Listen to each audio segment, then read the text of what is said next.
एक समय की बात है, एक विद्वान व्यक्ति को राजा के दरबार में एक गंभीर अपराध का दोषी ठहराया गया। राजा ने उसे मृत्युदंड देने का आदेश दे दिया, लेकिन चूंकि वह व्यक्ति बहुत ज्ञानी था, राजा उसकी विद्वता का सम्मान करता था। इसलिए उसने कहा, मैं तुम्हें एक अवसर देना चाहता हूँ। अगर तुम मेरे एक प्रश्न का सही उत्तर दे सको तो तुम्हें जीवन दान मिलेगा। विद्वान ने हाथ जोड़कर कहा, महाराज कृपया प्रश्न बताइए, मैं उत्तर खोजने का हर संभव प्रयास करूंगा। राजा ने कहा, सवाल आसान लग सकता है, लेकिन इसका उत्तर ढूंढना कठिन है। बताओ, एक स्त्री वास्तव में क्या चाहती है? विद्वान कुछ देर सोचता रहा और फिर बोला, महाराज यह प्रश्न वास्तव में गूढ़ है, मुझे कुछ समय चाहिए ताकि मैं सही उत्तर ढूंढ सकूं। राजा ने विचार किया और फिर उसे 1 वर्ष का समय दे दिया। अगर 1 साल के अंदर तुम उत्तर नहीं ला सके तो तुम्हें फांसी दे दी जाएगी। उत्तर की खोज में यात्रा। विद्वान ने पूरे राज्य में घूम घूम कर ज्ञानी पंडितों, महापुरुषों, संतों और आम लोगों से यह प्रश्न पूछा, लेकिन हर किसी का उत्तर अलग अलग था। किसी ने कहा धन दौलत, किसी ने कहा प्यार, तो किसी ने कहा सम्मान, लेकिन कोई भी उत्तर उसे पूरी तरह संतुष्ट नहीं कर पाया। विद्वान निराश हो चुका था। 1 साल का समय तेजी से बीत रहा था। तभी किसी बुजुर्ग ने उसे सुझाव दिया, अगर तुम्हें सही उत्तर चाहिए तो दूर जंगल में रहने वाली एक रहस्यमयी भूतनी के पास जाओ। कहा जाता है कि वह हर सवाल का उत्तर जानती है। अब विद्वान की अंतिम उम्मीद केवल वही थी।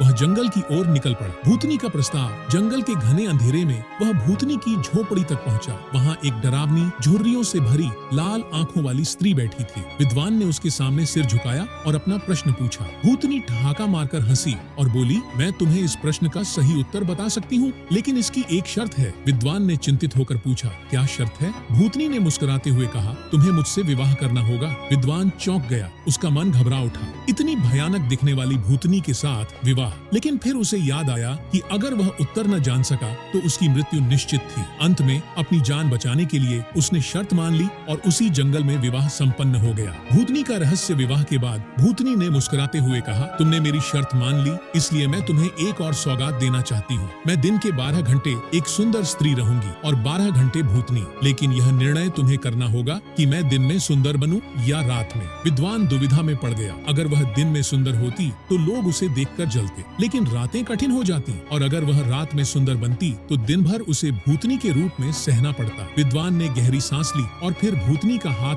थामते हुए कहा, प्रिय, तुम्हें जो भी अच्छा लगे तुम वही करो, मेरी खुशी तुम्हारी मर्जी में है। भूतनी की आंखों में आश्चर्य चमक उठा। उसकी भयावह मुस्कान धीरे धीरे एक सौम्य मुस्कान में बदल गई। अचानक एक जादुई रोशनी फैली और वह पूरी तरह से एक सुंदर स्त्री में बदल गई। भूतनी ने कहा, तुमने स्त्रियों की सबसे बड़ी चाहत को समझ लिया। हर स्त्री की सबसे बड़ी इच्छा होती है कि उसे अपने जीवन के फैसले खुद लेने की स्वतंत्रता मिले। अगर उसे अपनी मर्जी से जीने दिया जाए तो वह हमेशा खुश और सुंदर बनी रहती है। विद्वान को उत्तर मिल गया था। वह खुशी खुशी राजा के दरबार में पहुंचा और राजा को उत्तर सुनाया। राजा कुछ देर तक सोचते रहे और फिर मुस्कुराकर बोले, यह सच है, तुमने सही उत्तर खोज लिया, इसलिए मैं तुम्हें मृत्यु दंड से मुक्त करता हूँ। विद्वान प्रसन्न हो गया। वह अपनी सुंदर पत्नी के साथ खुशी खुशी जीवन व्यतीत करने लगा। कहानी की सीख, स्त्री की सबसे बड़ी चाहत है स्वतंत्रता। जब उसे अपने जीवन के फैसले खुद लेने का हक मिलता है तो वह सच्चे अर्थों में सुखी होती है।